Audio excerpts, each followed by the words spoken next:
L'affaire Gilbert Rozon se poursuit.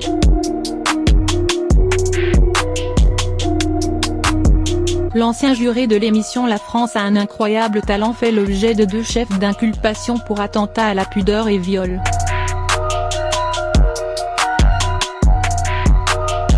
Il brise le silence.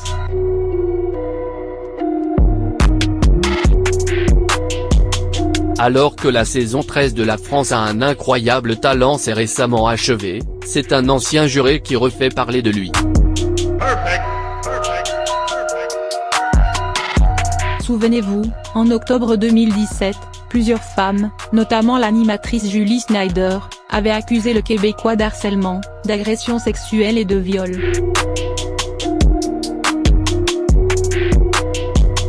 Un véritable choc pour les nombreux fans du concours de M6. À l'époque, la chaîne avait décidé de suspendre la 12e saison, avant de reprendre les tournages sans Gilbert Rozon.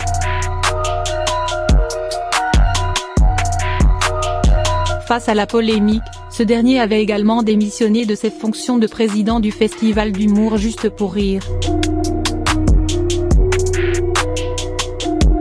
Gilbert Rozon s'exprime enfin.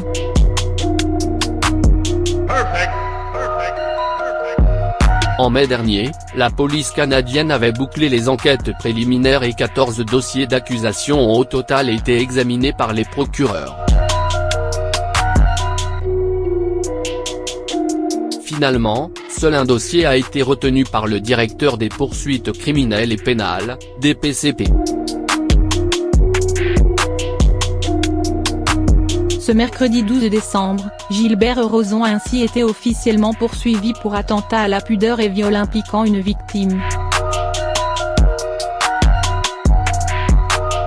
2 chefs d'accusation liés à une affaire remontant à 1979.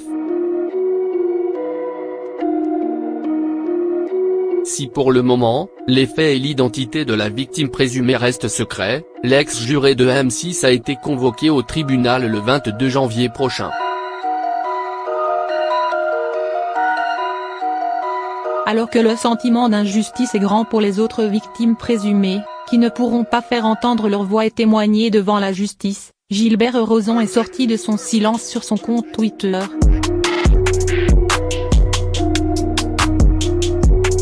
J'ai appris ce matin le dépôt d'accusation à mon encontre concernant un dossier présumé datant d'il y a près de 40 ans.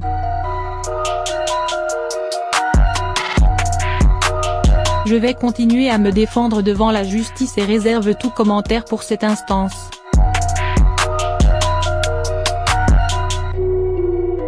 A-t-il déclaré sur le réseau social. En attendant, il pourra toujours compter sur le soutien de Dave et Laurent Ruquier, pour lesquels il est impensable d'imaginer leur ami coupable de tels actes. La justice nous le dira.